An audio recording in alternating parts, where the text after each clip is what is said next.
Vanoggend gaan Dominee Henk vir ons die boodskap lewer. Henk, sterkte, ons luister graag na jou. Kom ons word stil en ons begin hierdie diens in die naam van die Here. Ek lees vir julle Psalm 18. Vir die koorleier 'n lied van Dawid, die dienaar van die Here. Hy het gesê: Ek het u baie lief, Here, my sterkte. Die Here is my rots, my skuilplek en my redder. My God, my rots by wie ek skuil. My skild en sterk verlosser. My veilige vesting. U betoon u trouheid teenoor die getroue.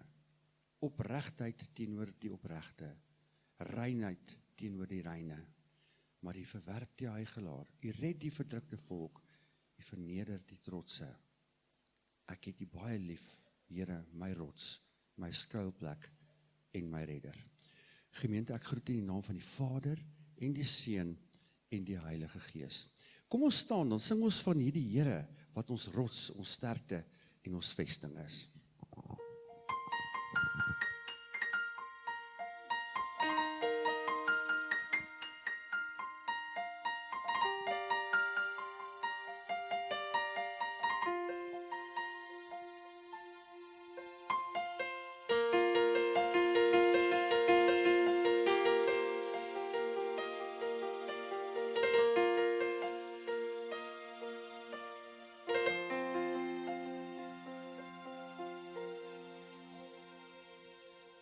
Die Here is my krag, hy is my bron en hy is my redder, die een op wie ek wag. Die Here is my voorspoed, hy sal vir my voorsien, soos 'n baas vir sy kinders, gee meer as wat ek ooit sal kon verdien. Prys die Here, o my siel, prys die Here, want hy is goed. Prys die Here, als wat lewe, prys die Here. Prys die Here, o my siel, prys die Here, want hy is goed. Prys die Here, als wat lewe, prys die Here.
Hy's my bron en hy's my redder, die een om wie ek hou.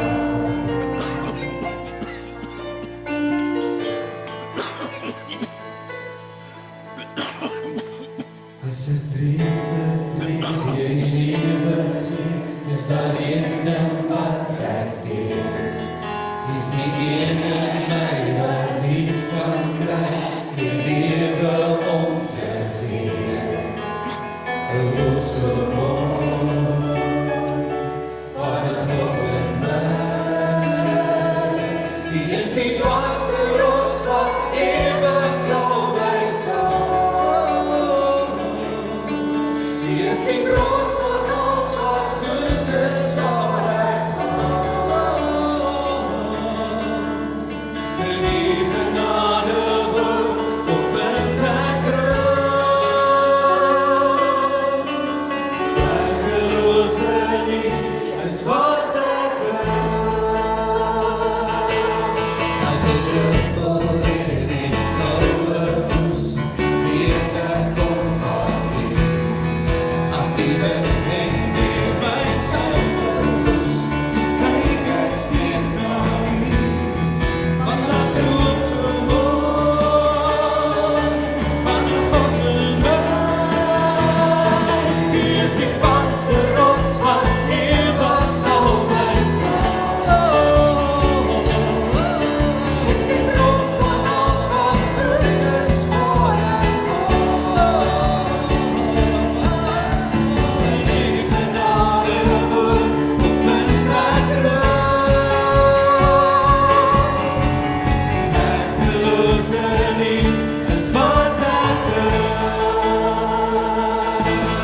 en as die slag my bring, en die vlees my roep, as die lewens my gryp, en die dood my soek, is my loop die woord wat ewig sal bly staan. En dis die woord wat my so lief kon hê, ja die bloed en kruis dit vir my sê. Die woord oor my sal in my hart bly staan. Die is die vaste rots wat ewig sal bly staan. Die is die bron van ons wat goed is waar ek gaan. In die genade woord opvind ek rust.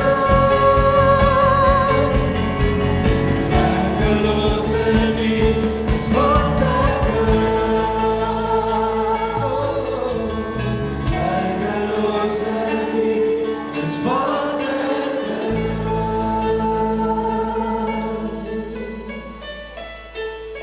I believe there is one salvation, one door that leads to life, one redemption, one confession.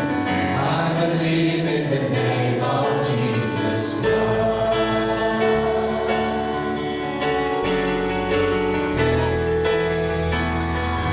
I believe in the crucifixion, by His blood I've been set free.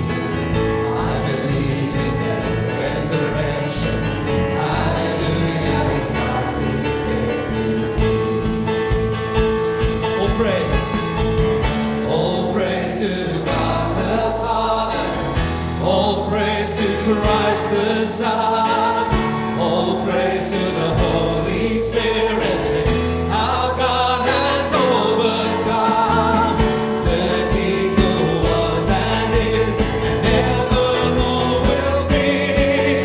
In Jesus' mighty name I believe.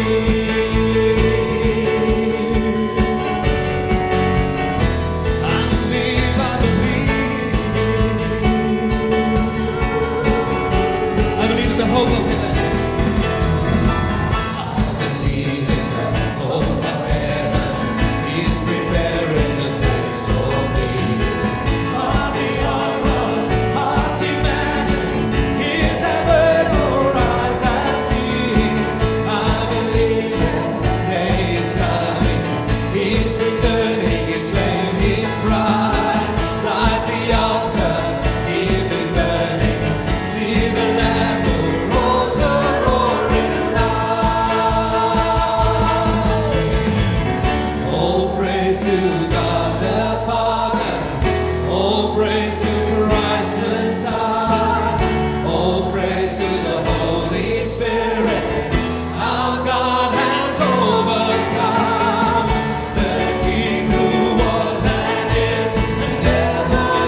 never be ashamed.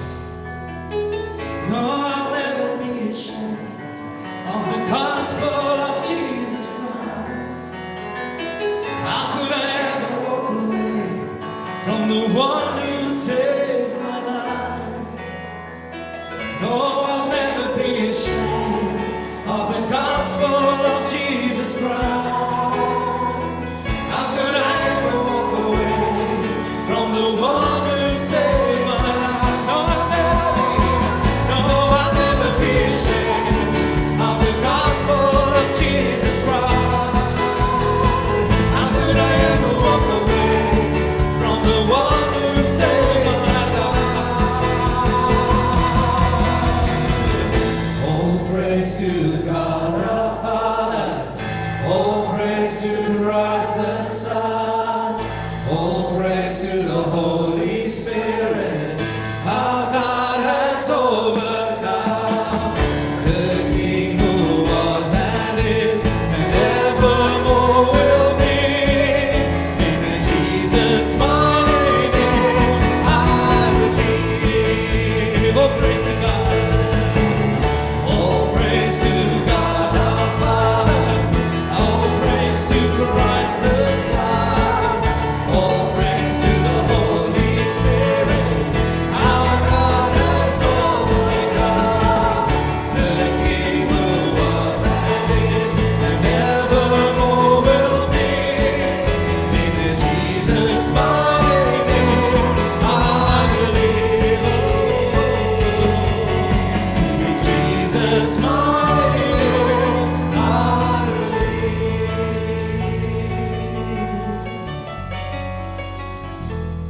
Here, dankie dat ons dit vanoggend kan kom sê.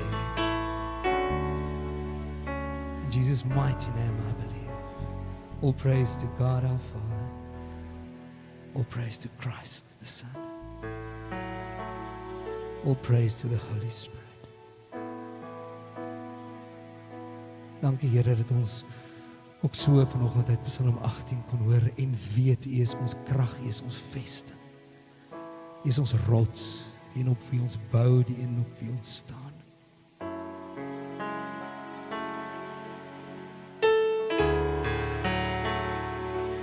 Ons bring lof en ons bring eer en ons bring aanbidding vanoggend aan U.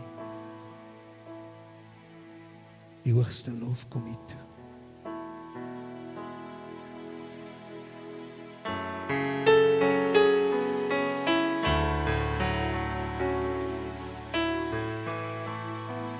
Ons aanbid U Vader. Ons aanbid U Jesus. Ons aanbid U Heilige Gees. As 'n gemeenskap van gelowiges kom buig ons voor U neer.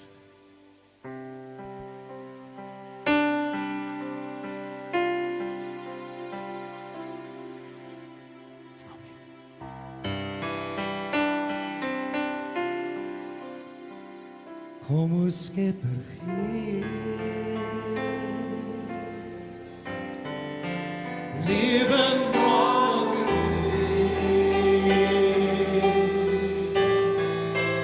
kom en al die woorden, kom en al die kracht, leid mij in die woorden.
Wonderlike Here, dankie dat ons U so kan aanbid. Dankie dat U deur die Gees hier teenwoordig is. En Here, as ons nou bid dat U deur die Gees ook U woord sal oopbreek, wil ons hom graag kom luister, Here, wat U ook vir ons wil sê. Here, ek bid dat U vir ons 'n openheid sal gee, dat ons U woord sal hoor, dit wat ons dink wat ons bekommer maak, dat ons dit vir U sal gee, dit wat ons eintlik nie weet hoe om te hanteer nie, dat ons dit vir U sal gee. Maar Here, bovenal dat ons U teenwoordigheid sal beleef as ons vanoggend hier saam is, as medegelowiges. Kom Here en praat met ons, want ons as die kinders wil graag luister.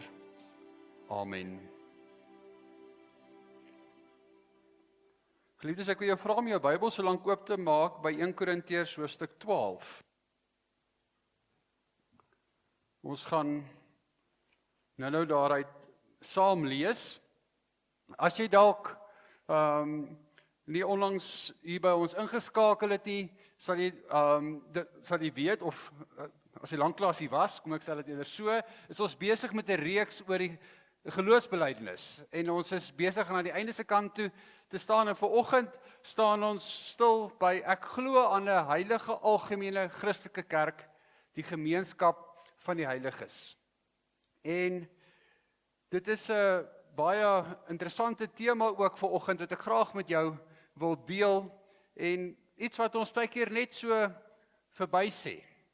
Maar ek wil jou graag daarop wys dat ons, as ons dit bely, dan sê ek glo aan een heilige algemene Christelike kerk. Julle weet dat ons geloofsbelijdenis begin met ek glo in God die Vader, ek glo in Jesus, ek glo in die Heilige Gees, en dan skuif die belydenis amper ek glo aan 'n heilige algemene Christelike kerk. En as ons dit vir mekaar sê, is dit wat van die kommentare ook sê, is uit God, die Vader, Seun en Gees vloei die kerk. En as ons dan saam vanoggend gaan stilstaan by die kerk, dan is dit juis nie net 'n baie keer dat ons dink 'n mensgemaakte institusie is nie, maar juis dat dit kom uit van God, wat ons weet dat Jesus ook met sy disippels begin het en eintlik die kerk begin vorm het, en dat hy vir Petrus ook gesê het, op hierdie rots sal ek my kerk bou, en dat ons dan ook die uitvloeisel is van die kerk as ons dan hier saam is. As ek vanoggend vir jou sou vra, wat dink jy van die kerk? Wat is die kerk? Sou ek waarskynlik soveel mense soos wat hier sit, soveel antwoorde kry. Ek sou ook kon vra, wat is die kerk nie? En ek dink ons sal net so lang lys kry van wat mense sê die kerk nie is nie. Baie keer hoor mense sê, ek is klaar met die kerk. Of, ek is lief vir Jesus, maar ek is nie lief vir sy kerk nie. Of, partykeer sal mense sê, ek is lief vir Jesus, maar ek is nie lief vir Jesus se volgelinge nie.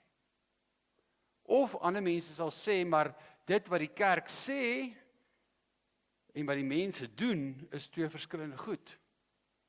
En Mens kan sê dit is so, maar dit weerhou ons nie daarvan om nog steeds as gelowiges saam mekaar aan te moedig om te sê wat ons glo, mekaar aan te moedig om te sê kom ons wees die kerk wat ons so graag wil hê. En as Paulus dan ook vir die gemeente in Korinthe skryf, was dit ook nogal 'n vraag. Ons weet dat die briewe aan die Korintiërs is briewe wat Paulus dan skryf as hy eintlik vir hulle vrae antwoord. Paulus was omtrent 18 maande in die stad Korinthe gewees en dan is hy in Efese wat hy dan aan die gemeente aan Korinthe skryf, soos 'n gemeente vir wie hy baie lief was en hy 'n lang pad met hulle stap en 'n klomp van veral 1 Korintiërs gaan oor vrae waarop hy antwoord. En dan 1 Korintiërs 12 tot 14 gaan oor die gedeelte van hoe werk die gemeente? Hoe werk die kerk, sou ons kan sê, en hy praat oor gawes en dan praat Paulus ook oor dat die gemeente soos 'n liggaam is. Nou ons weet dat daar 'n klomp beelde is wat ons in die Bybel lees van as ons na die kerk verwys. Dink aan die Ou Testament word die kerk genoem die volk van God. In die Nuwe Testament word ons die huisgesin van God genoem. Ons word die tempel van God genoem. Ons word erfgename genoem. Alles beelde wat wys dat ons deel van God se volk is. En dat ons deel van sy liggaam is. En ek gaan nou vanoggend stil staan by die gedeelte te sê dat ons as gelowiges is deel van God se liggaam. So kom ons lees saam uit 1 Korintiërs 12 en ons gaan daar vanaf vers 12 saam lees. Die woorde gaan ook op die skerm wees. Net soos die liggaam 'n eenheid is en baie lede het en soos al die lede saam al is hulle baie een liggaam vorm, so is dit ook met die liggaam van Christus. Omdat ons almal een liggaam geword het, is ons almal met die een gees gedoop. Of ons nou Jood of Griek is, slaaf of vry, ons is almal van die een gees deurdrink. Die liggaam bestaan ook nie net uit een lid nie, maar uit baie. As die voet sou sê, omdat ek nie 'n hand is nie, is ek nou nie deel van die liggaam nie. Hou hy om die rede tog nie op om deel van die liggaam te wees nie. En as die oor sou sê, omdat ek nie 'n oog is nie, is ek nie deel van die liggaam nie. Hou hy om die rede eweneens nie op om deel van die liggaam te wees nie. As die hele liggaam oog was, hoe sou hy kon hoor? En as die hele liggaam oor was, hoe sou hy kon ruik? Maar nou het God die lede, elkeen van hulle afsonderlik in die liggaam gevoeg, soos hy dit wou hê. As almal saam net een lid was, hoe sou daar 'n liggaam kon wees? Nou is daar wel baie lede, maar net een liggaam. Die oog kan nie vir die hand sê, ek het jou nie nodig nie.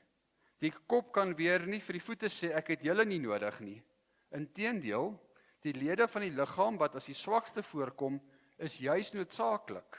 En die wat ons as minder fatsoenlik beskou, klee ons met groter sorg. So word die onbetaamlike dele met groter betaamlikheid geklee, terwyl die betaamlike dele dit nie nodig het nie. God het die liggaam so saamgestel, dat hy groter eer gegee het aan die lid wat eer tekort kom, sodat daar nie verdeeldheid in die liggaam sou wees nie, maar dat die lede gelyke sorg vir mekaar dra. As die een lid ly, ly al die lede saam. En as een lid geëer word, is al die lede saam bly. Julle is die liggaam van Christus, en afsonderlik is elkeen 'n lid daarvan. En in die kerk is daar mense aan wie God 'n bepaalde taak gegee het. Ten eerste is daar apostels, ten tweede profete, ten derde leraars. Verder is daar die wat wonderdade kan doen, dan die wat genadegawes ontvang het om mense gesond te maak, om hulp te verleen, om leiding te gee, of om ongewone tale of klanke te gebruik. Is almal miskien profete? Is almal miskien apostels? Is almal profete? Is almal leraars? Kan almal miskien wonders doen? Het almal die genadegawes om mense gesond te maak? Of gebruik almal miskien ongewone tale of klanke en kan almal dit uitlê? lê julle toe op die beste genadegawes. Vir 'n oomblik hou jou Bybel net daar oop, ons gaan hulle 'n bietjie verder ook lees. Julle hoor die beeld hier wat Paulus gebruik om die kerk as 'n liggaam voor te stel. Nou interessant, was dit eintlik nogal 'n vreemde voorbeeld wat Paulus gebruik, want die mense in Korinthe het nogal nie baie van die liggaam gedink nie. Hulle het gedink is eintlik maar net dis meer 'n las as wat dit jou help. En moet jy so min as moontlik met jou liggaam te doen het. En nou kom hy en hy sê, onthou ons almal saam as gelowiges is 'n liggaam. Nou was daar waarskynlik ook bietjie naaiwer en wetywer dat mense sou sê, maar ek sal graag die oog wou wees, of ek sal graag die hand wou wees, of ek sal graag die voet wou wees, of omdat ek nie so belangrik soos daai een is nie, beteken ek nie iets nie. Ek het dit al iewers gehoor. Baie keer sal mense sê, ja, maar ek is nou nie so belangrik soos daai een nie. Ek kan nie iets beteken vir die Here nie.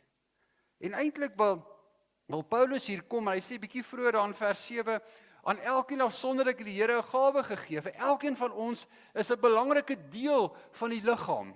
En mis ons jou as jy nie deel van die liggaam is nie. En daarom het ons elkeen 'n rol om te speel binne die kerk. Hy sê ook hier dat al is ons een liggaam en verskil ons, het ons mekaar nodig en het ons verskillende gawes, en dit is baie keer haak ons so vas by die gawes, kom ons sê die meer sigbare gawes, en spreek in tale of die van genesing of so. En Paulus probeer nie in hierdie gedeelte in 1 Korintiërs 12 'n volledige lys van die gawes gee nie. Ons weet ook in Romeine 12 praat hy daarvan, 1 Petrus 4 lees ons van die gawes. Is daar verskillende plekke wat die Bybel oor die gawes praat, maar hy sê dat daar ook gawes is om te dien, om mekaar te help. En daarom sê hy is dit belangrik dat ons mekaar dan ook so sou dien. Ek sê baie keer, net omdat 'n gawe sigbaar is, beteken nie hy is belangriker nie. Ek dink baie keer om tee te skink is belangriker as ek wat hier voor staan en praat. Want dit is gasvryheid, dit is te dien. Of om iemand in die hospitaal te besoek en net vir iemand 'n boodskap te stuur en net te sê, hoe gaan dit met jou? Dit is baie keer, as jy kan sê, ek weet Paulus sê dat ons nie sê een is belangrik as die ander nie, maar dit is so nodig om by mekaar te help en te leer, want ons is verskillend en as gelowiges help ons mekaar. En daarom, as ons dan bely dat ek glo aan 'n heilige algemene Christelike kerk, is dit eintlik ook wat die kerk sê, dat ons mekaar nodig het. Algemeen wat ons vertaal as algemene, kan jy dalk wonder, dit is eintlik uit die Latyn uit vertaal wat die woord katoliek beteken, wat eintlik beteken orals. Dis ook wat eintlik as jy baie letterlik praat, die katolieke kerk beteken die oral kerk, maar ons verstaan dit oor die algemeen orals waar dit is, dat ons sal glo, dat ons glo aan 'n kerk wat oral 'n verskil maak. Natuurlik 'n Christelike kerk sê ons ook waar Christus die hoof is. Wat so belangrik is vir ons dat Christus in alles geken sal word wat in 'n kerk gebeur. En dan sê ons ook, ons glo aan die gemeenskap van die heiliges. Dat ons as gelowiges mekaar nodig het. En geliefdes, ons sukkel baie keer daarmee om te erken dat ons mekaar nodig het. Maar is dit nie waar wat Paulus hier in 1 Korintiërs 12 vers 26 sê, as die een lid ly al die lede saam, en as een lid geëer word, is al die lede saam bly nie. Ons het mekaar nodig. Nou ek weet nie of dit 'n siekte van ons Afrikaanse mense is nie, maar ons sukkel nog om hulp te vra. En dit is belangrik dat ons vir mekaar beskikbaar sal wees om mekaar te kan help, want ons is die liggaam van Christus. Ons is as gelowiges kan mekaar help, moet mekaar help. En as ons dit doen, is ons besig ook om kerk te wees. Dit is ook belangrik dat ons mekaar sê, maar hoe lyk dit as ons as gelowiges saam mekaar dien? En daarom is 1 Korintiërs 13 so 'n belangrike teks. Nou, meeste van ons het al 1 Korintiërs 13 baie gehoor, en veral op troues. Maar 1 Korintiërs 13 is nie eintlik 'n troupreek nie. 1 Korintiërs 13 volg op 1 Korintiërs 12, en julle het my al baie hoor sê, mens lees mos 'n Bybelboek van voor tot agter. So as jy nou hoofstuk 12 gelees het, moet jy hoofstuk 13 ook lees. So hoofstuk 12 praat oor die gawes ons as liggaam met mekaar nodig, en dan sê hy, lê julle toe op die beste genadegawes, en dan sê hy, nou wys ek julle die allerbeste. Al praat ek die tale van mense en engele en ek het nie liefde nie, het ek niks nie. En dan begin Paulus in hoofstuk 13 eintlik uit te pak. Maak nie saak watter gawe ek het nie, hoe belangrik ek dalk dink ek is, of hoe onbelangrik ek dink ek is, en ek het nie liefde nie, mis ek die punt. So as ek bely dat ek glo aan 'n heilige algemene Christelike kerk, dan sê ek ook dat ek bereid is om in liefde te dien. En is dit wat ons as gelowiges mekaar moet aanmoedig om te sê, wanneer is ons werklik kerk? Wanneer is ons as 'n geloofsfamilie werklik geloofsfamilie? Wanneer ons in liefde mekaar dien. Nou in die 83 vertaling van vers 4 af sê hy, die liefde is geduldig, vriendelik, nie afgunstig nie, nie grootpratig, nie verwaand nie. En omdat ons eintlik hierdie teks al so goed ken, wil ek graag dit vanoggend vir ons, dat ons dit weer saam lees uit die boodskap uit, en dit is ook op die skerm. As die boodskap hierdie gedeelte, vers 4 tot 8, so mooi vertaal. Hy sê, om ander lief te hê, beteken om nooit iemand sleg te behandel wat jou irriteer nie. Dis nogal moeilik in 'n kerk, nie? As ons met mekaar eerlik is. So, wat sê dit dat ons dit moet doen? Om ander lief te hê, verder sê hy, om altyd alle mense so te hanteer, dat hulle graag by jou wil wees, sonder om bang te wees, dat jy hulle sleg sal behandel. Om ander mense dit wat hulle het, of kry te gun, sonder om lelik te wees, as hulle dinge het wat jy nie het nie. Om nie heeltyd oor jouself te praat en te spog nie. Om nie heeltyd te maak asof jy soveel beter as ander mense is nie. Om nie ongeskik te wees nie. Maar jou so te gedra dat ander nie ongemaklik saam met jou voel nie.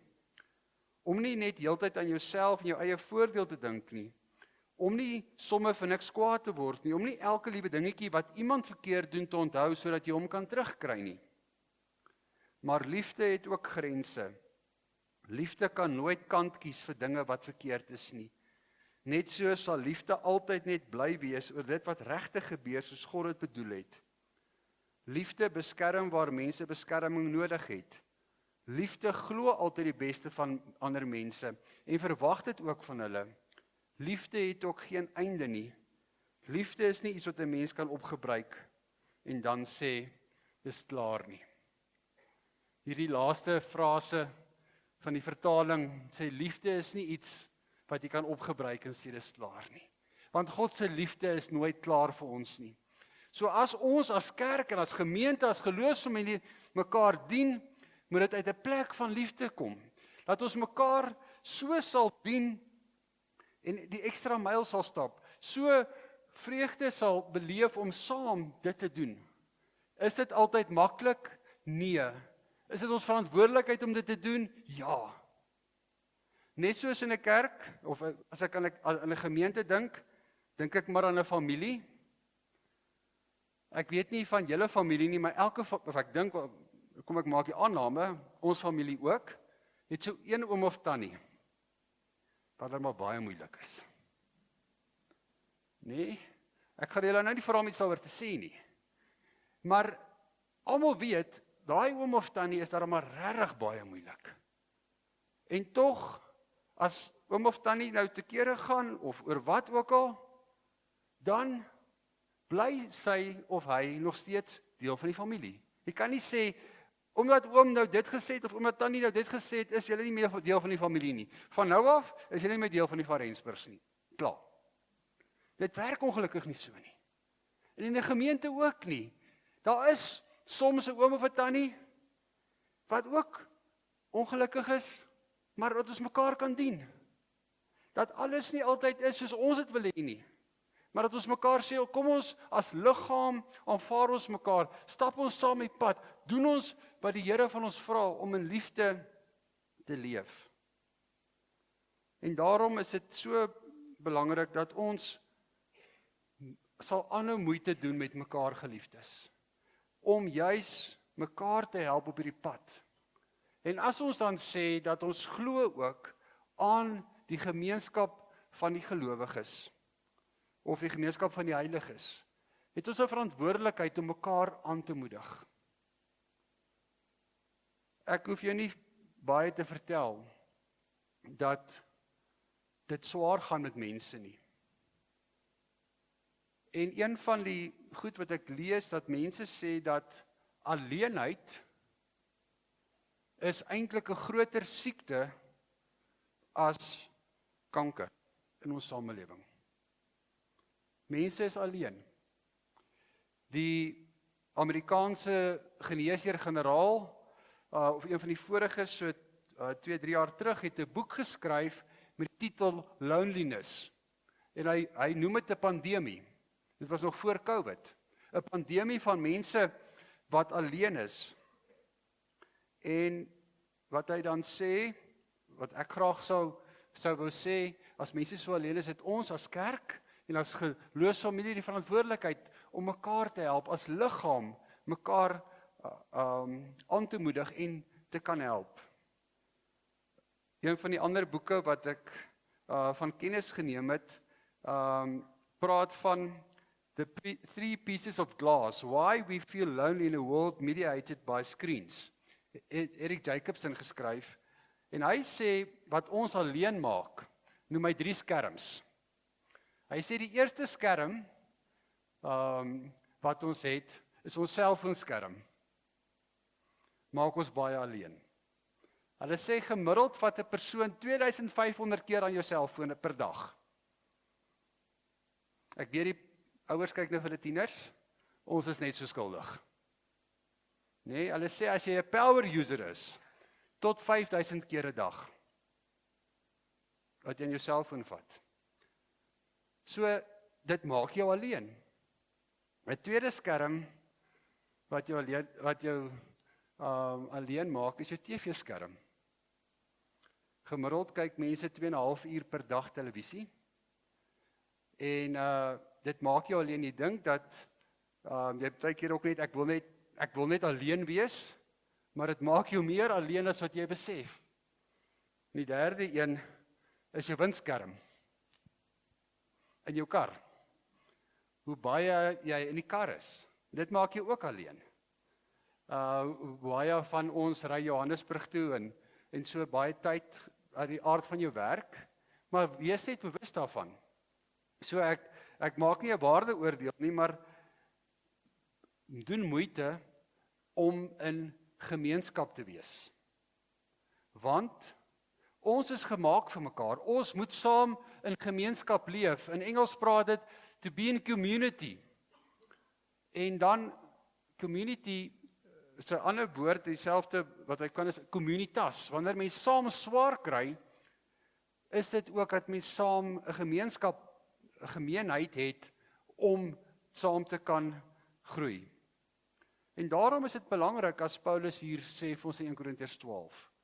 Kom ons help mekaar. As die een ly, dat ons saam ly, dat ons help. As een bly is, dat ons saam sal bly wees, dat ons mekaar kan help. En dat ons as liggaam saam die Here kan dien. Wat hoor ons vanoggend uit die woord? Dat ons 'n verantwoordelikheid het en 'n voorreg het om mekaar te dien in liefde. In plaas daarvan om heeltyd te dink, ek moet bedien word, waar kan ek dien?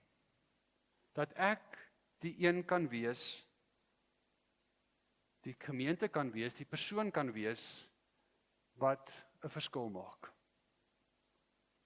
En daarom wil ek jou graag aanmoedig om moeite te doen met die mense om jou.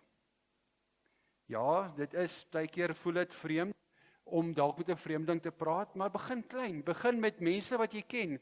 Dis hoekom ons naamplakkers dra, dat ons mense kan leer ken. Dis hoekom ons moeite doen met mekaar raak sien en sê, ons is die liggaam van Christus, ons het besorgdheid oor mekaar, ons help mekaar, ons troos mekaar, ons dien mekaar, ons sorg vir mekaar. Geliefdes, mag ons nie moeg word om mekaar te dien nie. Mag ons 'n geloofsfamilie wees wat mense sê dat hulle God se liefde ervaar. En juis omdat hulle God se liefde ervaar, word hulle liewer vir Jesus. Ons het lief omdat God ons eerste lief gehad het. En net soos 1 Korintiërs 13 sê, liefde is iets wat mens kan opgebruik nie, omdat ons nie God se liefde kan opgebruik nie, mag ons nie moeg raak om juis hierdie liefde uit te deel nie. Hoe dit ook al verskillend lyk. Maar as dit is dat jy liefde nodig het, vra, sê. As dit is dat jy liefde kan deel, gee. As dit is dat jy voel maar nie nou nie, stel jouself oop. Dalk is dit dat jy vanoggend moet hoor. Stel jouself oop om ook dat daar iemand is wat jou kan dien. Dalk is daar iemand wat die Here op jou hart lê, wat jy moet dien. Dalk is dit 'n oproep wat jy moet maak. Dalk is dit 'n koffieafspraak wat jy moet maak. En sê, ek wil by jou inloer. Ek wil graag net by jou hoor hoe dit gaan. My ervaring is dat baie keer wanneer ek reageer op dit wat ek glo die Heilige Gees in mens sit om met mense kontak te maak, is dit baie keer dat ek meer ontvang as wat ek gee. Dit is wederzijds, is wederkerig. Ek gee nie sodat ek kan ontvang nie, maar my ervaring is dat mens baie keer meer ontvang as wat mens gee. En iets van daai liefde wat die Here gee, uit mens uitvloei. Mag jy aangespoor word om meer liefde te wys, ook liefde kan ontvang. En mag ons geloofsfamilie bekend wees dat God se liefde ook seëvier. En as ons dan bely dat ek glo aan 'n heilige algemene Christelike kerk en die gemeenskap van die heiliges, wat ons dan ook dit sê, mekaar aanmoedig om dit te bly doen. Amen. Kom ons bid saam. Here, dankie dat U woord ons aanmoedig om deel van die liggaam te wees. Dankie dat ons, hoe klein of gering ons ook is, dat dit ons deel van die liggaam kan wees. Here, help ons om diensbaar te wees. Help ons om in liefde, U liefde te wys vir mense om ons. Mag ons waar ons beweeg en leef, mag mense U liefde sien deur ons. Here, dankie dat ek kan bid vir ons geloofsfamilie. Dankie dat U met ons besig is en met ons op pad is. En ja, Here, al kry ons ook baie keer swaar as liggaam en al kry ons dit ook nie altyd reg nie, weet ons dat U ons nie los nie, dat U met ons steeds op pad is. Here, dankie dat ons ook die voorreg het om deel van 'n geloofsfamilie te kan wees, deel van die liggaam te kan wees. En Here, help ons om U liggaam te wees, soos U wil hê ons moet wees. Amen.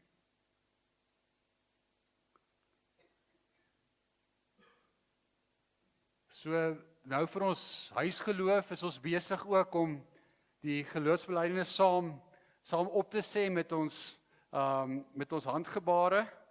En as ons dan nou by hierdie week sin kom van ek glo aan 'n heilige algemene Christelike kerk, dan is dit ek glo in 'n heilige, wat ons dan soos 'n kroontjie van 'n engel maak, 'n heilige, dan algemeen wat jy jou hande so om te wys oral, algemene, Christelike, dan maak ons 'n kruis, 'n Christelike kerk, en dan gemeenskap van die heiliges om by mekaar so in te haak.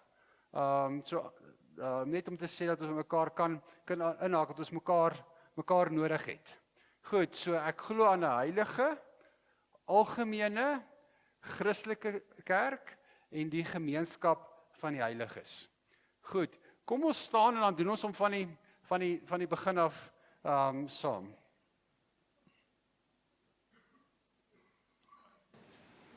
Ek glo in God die Vader, die Almagtige, die Skepper van die hemel en die aarde, en in Jesus Christus, sy eniggebore Seun, ons Here, wat ontvang is van die Heilige Gees, gebore is uit die Maagd Maria, wat gelei het onder Pontius Pilatus, gekruisig is, gesterf het, begrawe is, en die derde neergedaal het, wat op die derde dag weer opgestaan het uit die dode, wat opgevaar het na die hemel, en sit aan die regterhand van God, die Almagtige Vader, van waar hy sal kom om te oordeel, die wat nog lewe en die wat reeds gesterf het. Ek glo in die Heilige Gees.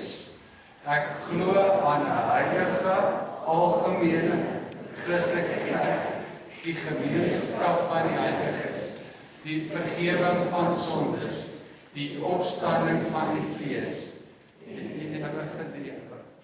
Amen. Dankie, kan maar weer sit. Ek moet vir julle sê, ek is meer bekommerd oor die opsê van hierdie, as my hele preek. So, ek het hom 'n paar keer geoefen by die huis, maar ek is soms bietjie stadig. So dit is dat julle, maar ek hoop dat jy ook die geloofsbelijdenis al bietjie meer ken en hom ook leer, en so help dit ons ook om dit te kan sê.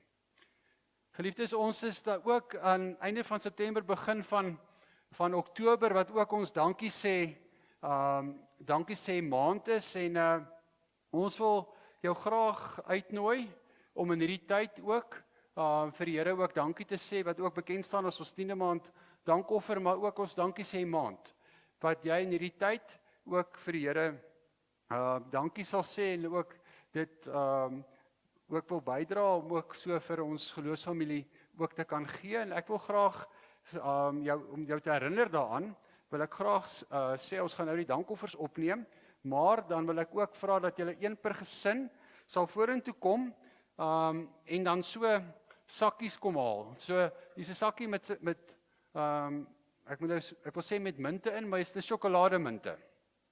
Goed, ek het die kinders se aandag, né? Sjokolademinte met 'n briefie in, wat ek jou graag wil vra om dit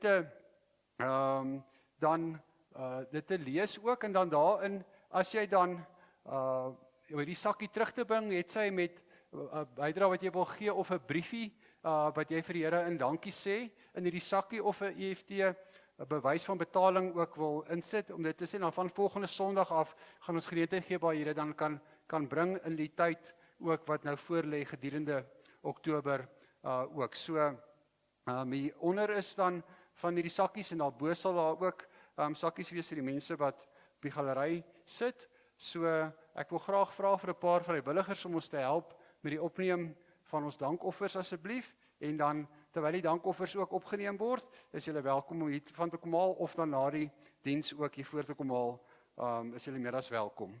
Baie dankie.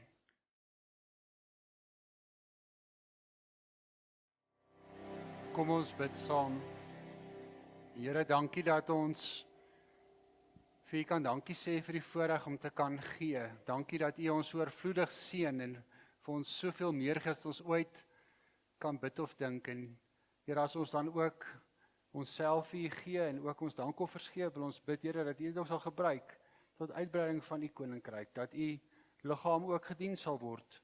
En Here, as ons dan ook in die tyd nadink om vir U ook te gee, wil ek graag ook bid dat U ons harte sal oopmaak daarvoor. Dankie dat ons vir U daarvoor kan dankie sê. Amen. Geliefdes, kom ons staan en dan sing ons 'n lied wat sê op vaste fondamente.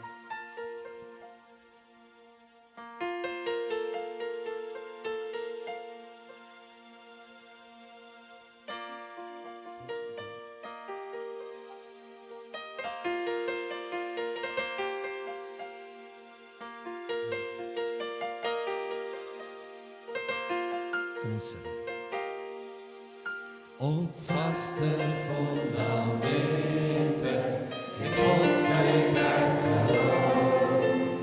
Apostels en profete het ons toe vertrou. Die koning van die hemel, hy stem die woord en gees, verlorene sal waarde, dat ons sy volk kan wees. Hy roep by alle volke, volk vir hom te saam, in geloof en werke, in sy elke naam. Hy gee die brood, die beker, hy gee die heilige doop, om hulle te verseker, hy gee die geloof. Ja, hy leef, is die Heer, hy is die rots, sy fundament is vast. Hy is God, o ja, hy is die Heer. Hy is die rots, sy fundament is vast. Hy is God, o ja, hy is God.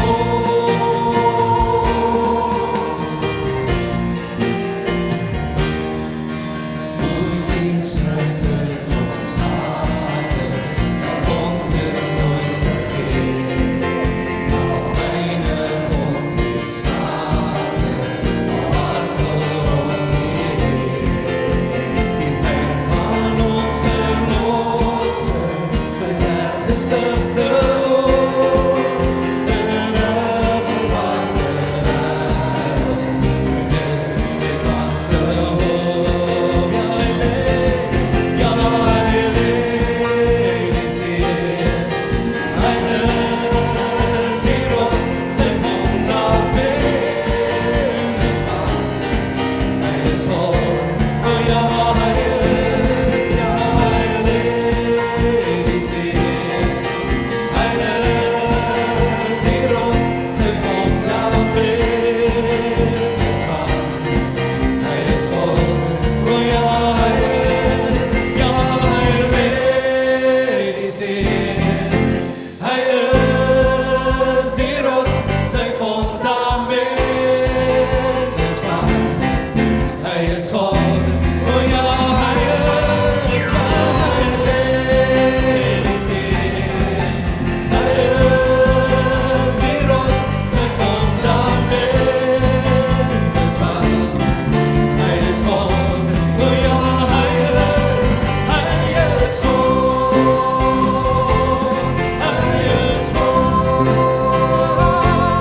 Hy is God. Jy is welkom om jou hande oop te maak en ook die Here se seën te ontvang. Mag die genade van ons Here Jesus Christus en die liefde van God en die teenwoordigheid van sy Heilige Gees met ons elkeen wees en bly. Amen.